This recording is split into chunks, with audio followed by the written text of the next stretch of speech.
It's Friday, March 19th, and let's recap the news of the week. You're listening to Fight Knows About Everything, a Night Shift Radio original. For more information, visit nightshiftradio.com. So, hello everyone, and thank you for joining me for our weekly news roundup. This is all the internet stories and crazy things that were trending for this week.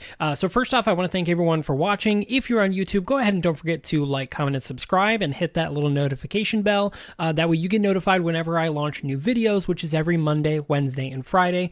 But don't forget, on our channel, we also have the Never Heard of It podcast, which every Thursday and Sunday launches brand new episodes. Sunday being the full-length version of our podcast reviews on indie films, and Thursday being the trailers for said episodes, so you know what to expect on Sunday when the new episode drops. So thanks a lot for joining me on that. And of course, if you are listening on your podcast platform of choice, don't forget to hit subscribe. And of course, if you're on Apple Podcasts, leave us a rating and review. I would super appreciate it. But let's get into the news. So Teen Vogue is trending, not because of the hard-hitting news or commentary. Seriously, do you remember in 2016 all of the crazy stories that were coming out of Teen Vogue? It was amazing. But instead, due to a recent hire, Alexi McCammond was planned to start as editor-in-chief of Teen Vogue this past week, but after past tweets from when she was a teenager resurfaced, she immediately resigned a day before starting. Crazy. The tweets, many of them often use derogatory remarks towards Asians and Asian appearance, as well as some homophobic slurs.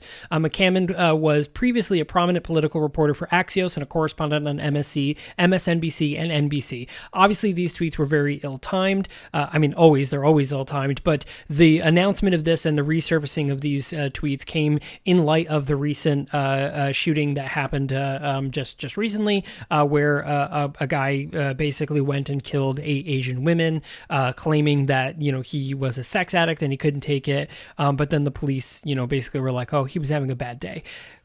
Is an absolutely insane story. That's not what I'm going to go into and make a joke about, because I don't think that this one is one that results in joking. So, we're going to go back to Alexi McCammond. So Alexi McCammond, she did in fact resign. She is out of the position. But in good news, I guess, for her, we all know at least she'll have a promising career at Fox News in the future. So Armie Hammer has been officially accused of rape by an LA woman named Effie in a recent court filing. The actor had previously gone viral this year for a series of text messages and DMs that described lots of varied sexual acts, as well as, no, seriously, admissions of cannibalism. See my previous episode on this. I go into a lot more detail on everything that happened before this official announcement. So Hammer's lawyers, however, have denied the allegation and submitted texts from Hammer to Effie that show he repeatedly denied her. Effie's attorney, famed Gloria Allred, says that those specific texts don't reflect all of the other evidence they have submitted. I can't believe the guy who always plays the creepy, control-oriented, power-hungry, good-looking psychopath could possibly be a rapist cannibal. What an actor, right? It's insane. The Snyder Cut. So it's officially happened. The Snyder Cut has finally been released. The 4-hour masterpiece from Zack Snyder, released on HBO Max on Thursday. This version of the Justice League film has caused tons of controversy since its initial release in 2017. Snyder had to depart the film toward the end of filming due to a death in his family, as Joss Whedon, resident womanizer, took up the helm to finish. Now, many of those who worked on the film not only brought up the hostile environment that Whedon brought to the set, but also the immense changes to story and tone, adding more humor as Whedon is known to do.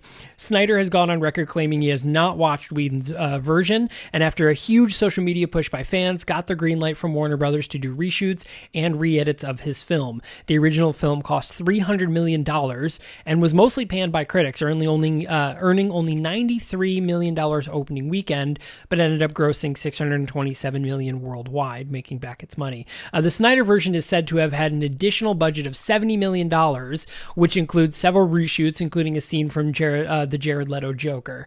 Now, I think this is great that social media went in and backed this reshoot. That additional $70 million to make an already panned film is well spent here, instead of, funding a bunch of minority filmmakers, right? Or giving raises to PAs. It's better money. Sharon Osbourne, host of The Talk. Honestly, I did not even know this was a show, nor did I know that Sharon Osbourne was the host of this. She's in hot water again after defending Piers Morgan over his abhorrent comments about Meghan Markle, tweeting that she stands by him and his opinions. She then was asked by co-host Cheryl Underwood if she supported someone for exercising their free speech, even if it's racist and derogatory. Osbourne claims to have been blindsided by the question and took a leave of absence from the show, which is now on hiatus. Sharon Osbourne has been in this predicament before for supporting controversial people and their claims. To Osbourne's defense, Underwood's question was, of all your racist friends, which one do you like the least? And, honestly, that's just not fair to choose like that, It's crazy. Vladimir Putin has finally been put on notice by an actual adult this week. President Biden condemned the dictator after more reports show that Putin approved Russian operations to disseminate disinformation during the 2020 election cycle, some directly through high-profile figures like Rudy Giuliani and Devin Nunes. Seriously, this is very damning evidence that proves that they actually found the evidence that shows like Rudy Giuliani was in direct contact with Russian agents and receiving disinformation. They claim it's unwittingly, but really, come on. We all know. But anyway, so, Rudy Giuliani and Debbie, be honest, Biden called the dictator a killer in reference to these reports and for Putin's history of poisoning his political rivals. Specifically, we've just heard about Alexis Navalny, who was recently poisoned and is now in jail just for being a political activist. I don't really know. It's very vague as to why he's actually being in jail. In response to this, Putin said, this is 100% true. In response, Putin said, takes one to know one. And then Biden said, I know you are, but what am I? Which led to Putin stealing Biden's bicycle and causing Biden to take a cross-country trip to get it back. So that's the news for the week. Thanks, everyone, for joining me. I super appreciate it. And, of course, if you could head over to nightshiftradio.com, there's a really great show called Latchkey Kids where Sarah Sweeney interviews all of her famous internet friends. They talk about, life over the past year, what they're doing, what they're up to, how they've been making the most of it. And then, of course, because she has them do a dramatic reading of their favorite TV show theme song. So thanks a lot for joining me, everyone, and we will see you on Monday.